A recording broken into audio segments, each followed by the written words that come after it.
अस्सलामुअलैकुम व्यूअर्स। आज मैं आपको ना अपनी वो सेल्फ केयर हैबिट्स बताऊंगी जो ना सिर्फ मुझे खुद के लिए अच्छा फील करवाती हैं बल्कि मेरे शोहर की नज़र में भी मुझे और ज़्यादा पुरकशिश नंबर बनाती 1 पे जो मैं काम करती है ना वो ये है कि मैं खुद को ना प्रायोरिटी देती हूँ। सबसे पहला और सबसे इम्पॉर्टेंट जो काम होता है ना वो खुद को प्रायोरिटी देना, खुद को इग्नोर नहीं करना। मैं ये नहीं सोचती कि पहले मैं घर के सारे काम कर लूँ, घर को अच्छा चमका लूँ और उसके बाद मैं खुद को देखूंगी। नहीं, मैं अपनी एनर्जी, अपनी हेल्थ और अपनी मेंटल पीस को ना इम्पोर्टेंस देती हूँ।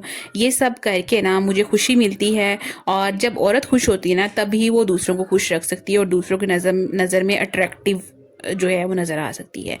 जब आपके अंदर एनर्जी नहीं होगी, नेगेटिव एनर्जी होगी, आपके पास मेंटल पीस नहीं होगा, तो आपकी अपीयरेंस कैसे अच्छी आ सकती है, आप कैसे खुश रह सकती हैं। आपके जो मतलब चेहरा है वो बगैर किसी इम्प्रेशंस के आप लेके दूसरों के सामने, अपने हस्बैंड के सामने जाएंगी तो वो तो कहेगी हर टाइम इसका ड्रामा क्वीन मूड ऑन रहता है, ये हर टाइम मुंह बना के फिरती रहती है।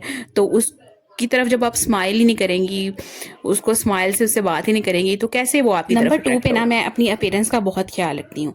ज़्यादा महंगा मेकअप या ब्रांडेड कपड़े ज़रूरी नहीं होते, लेकिन जो आपकी कैपेसिटी में जो आप अफोर्ड कर सकते हो वो लाजमी जो है वो पहना करें। जैसे कि मैं क्या करती हूँ, मैं रोज़ाना शावर लेती हूँ, साफ़ सुथरे इस्त्री करके जो कपड़े हैं, अच्छे कलर्स के कपड़े, अच्छी डिज़ाइनिंग के कपड़े पहनती हूँ, हल्की सी अच्छी सी फ्रेगरेंस लगाती हूँ और इसके अलावा थोड़ा सा रेडी रहती हूँ, लेकिन लाइक अपनी फेस के ऊपर कुछ हल्का सा मॉइस्चराइज़र या कोई क्रीम, डे क्रीम अप्लाई करती हूँ, आंखों में काजल लगाती हूँ, लिप ग्लोज लगाती हूँ, हल्की सी ज्वेलरी पहनती हूँ और अच्छे जूते पहनती हूँ, अपने बालों को अच्छे से जो है वो बना के रखती हूँ।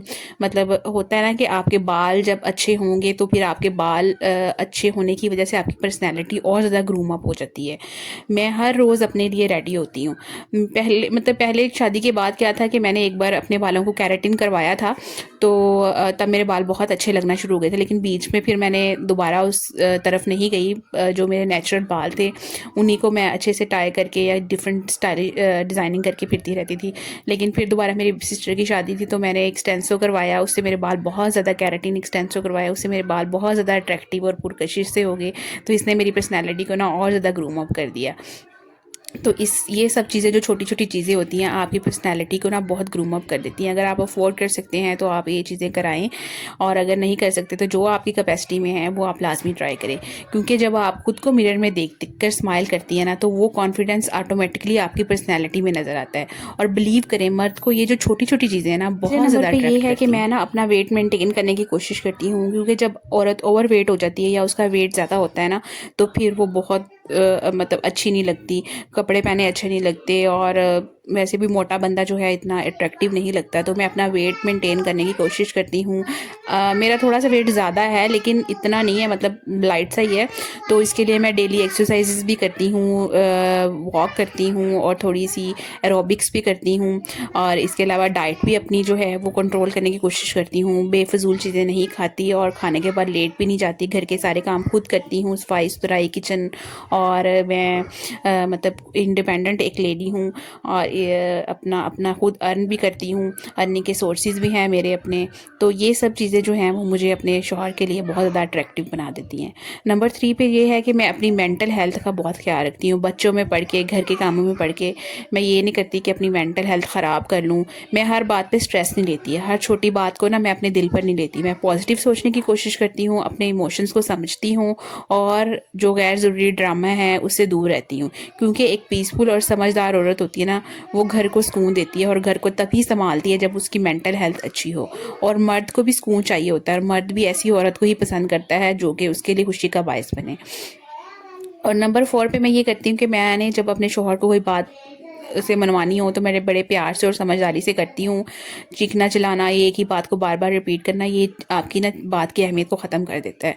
ये चीज़ों को और रिलेशनशिप्स को ना वीक बना देता है। तो मैं अपनी बात बड़े सॉफ्ट टोन में रिस्पेक्ट के साथ उनसे करती हूँ तो वो मेरी बात मान भी लेते हैं। एक अच्छी मुसलमान औरत जो होती है वो सिर्फ पुरकशिश बनती है तो अपने शौहर के लिए बनती हैं। पुरकशिश बनना किसी और के लिए चेंज होना नहीं होता, बल्कि खुद का बेस्ट वर्जन बनना होता है। जब आप अपनी सेल्फ केयर को इंपॉर्टेंस देती हैं, अपनी रिस्पेक्ट करती हैं, अपनी पर्सनैलिटी को ग्रो करती हैं, तो ना सिर्फ आपका शौहर बल्कि हर कोई आपकी तारीफ करता है और आपकी तरफ अट्रैक्ट होता है। क्योंकि असल खूबसूरती चेहरे से नहीं, अंदर से चमकती है। खूबसूरती के साथ खूबसूरत ही होना भी बहुत ज़्यादा ज़रूरी होता है। तो अगर आप भी अपने घर में एक पीसफुल लाइफ गुजारना चाहती हैं, अपने हस्बैंड के साथ एक अच्छा रिलेशनशिप मेंटेन करना चाहती हैं, एक अच्छी पॉजिटिव लाइफ गुजारना चाहती हैं, तो आप लाजमी इन टिप्स को ट्राई कीजिएगा। होपफुली आपको भी ये मेरी वीडियो पसंद आई होगी। अगर पसंद आई है तो प्लीज़ वीडियो को लाइक करें, शेयर करें और चैनल को सब्सक्राइब करें। नेक्स्ट वीडियो तक के लिए अपना बहुत सारा ख्याल रखिएगा। बाय बाय, अल्लाह हाफिज़।